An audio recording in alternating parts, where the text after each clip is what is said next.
સર્વ હરિભક્તોને જય શ્રી સ્વામિનારાયણ, જય શ્રી કૃષ્ણ. પ્રાર્થના એક એવી ભાવના છે, પ્રાર્થના સાધન એવું છે, પ્રાર્થના ઉપાય એવો છે કે જેમાં નથી ભણતરની જરૂર, નથી કોઈ ડિગ્રીની જરૂર કે નથી કોઈ અંગ્રેજી ભાષાની જરૂર. પ્રાર્થના માટે માત્ર એક જ વસ્તુ જોઈએ, હૃદયનો ભાવ. આપણે જીવનમાં ઘણી વસ્તુઓ શીખવા માટે વર્ષો ખર્ચીએ છીએ, પણ પ્રાર્થના માટે કોઈ ટ્રેનિંગ નથી જોઈતી.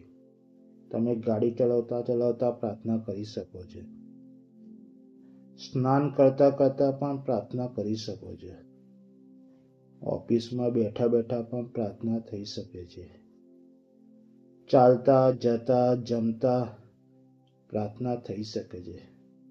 કારણ કે પ્રાર્થના કોઈ વિધિ નથી, પ્રાર્થના એક અંતરનો સંવાદ છે. જ્યારે મનમાં ભગવાન સાથે વાત શરૂ થાય ત્યાં જ પ્રાર્થના શરૂ થાય છે.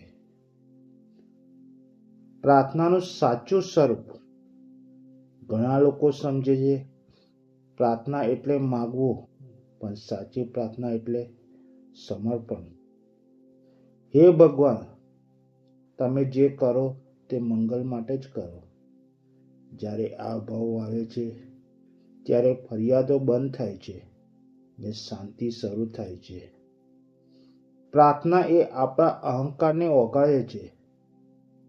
પ્રાર્થના આપણું મન નરમ બનાવે છે.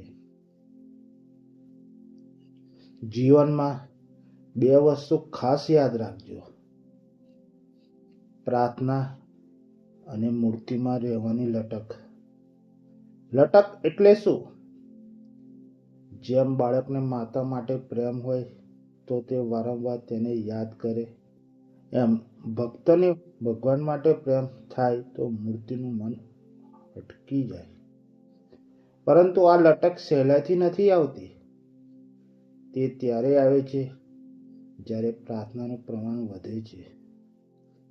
જ્યારે પ્રાર્થના વધે, જીવ કૂણો માખણ જેવો થતો જાય. માખણ નરમ હોય છે, તેમાં કઠોરતા નથી. એમ પ્રાર્થનાથી જીવ નમ્ર અને સહનશીલ અને દયાળુ બને છે. રોજ સવારે ઉઠીને ત્યારે કહીએ, હે પ્રભુ, તમે તો દયાળુ છો, આજનો દિવસ આપના હવાલે. કામમાં જઈએ ત્યારે મન સચ્ચાઈથી કામ કરવાની શક્તિ આપજો. સાંજે ઘરે આવીને આજે જે ભૂલો થઈ માફ કરજો. આ રીતે જો પ્રાર્થના જીવનનો ભાગ બની જાય તો જીવનમાં તણાવ ઓછો અને શાંતિ વધારે થશે. આ લોકની વાહ કેમ જોઈએ? પ્રાર્થનામાં એક મહાન ભાવ છે. આ લોકની કોઈ વાહ જોઈતી નથી. દુનિયાની પ્રશંસા આપે કે ના આપે, પણ ભગવાન પ્રસન્ન રહે એ જ પૂરતું છે. જો પરમાત્મા રાજી હોય તો આખું જગત રાજી હોય કે ન હોય, આપણે અંદરથી સંતોષ અનુભવીએ છીએ. અને અંતમાં કહેવાનું, ચાલો સૌ મળીને ભાવપૂર્વક પ્રાર્થના કરીએ. હે પરમેશ્વર, તમે તો દયાના સાગર છો. આપ તો અમારું જીવન છો, પ્રાણ છો, આધાર છો. અમારી આ પ્રાર્થનાએ સદાય સ્વીકાર કરજો વાલા. અમારા આ લોકની કોઈ વાહ જોઈતી નથી.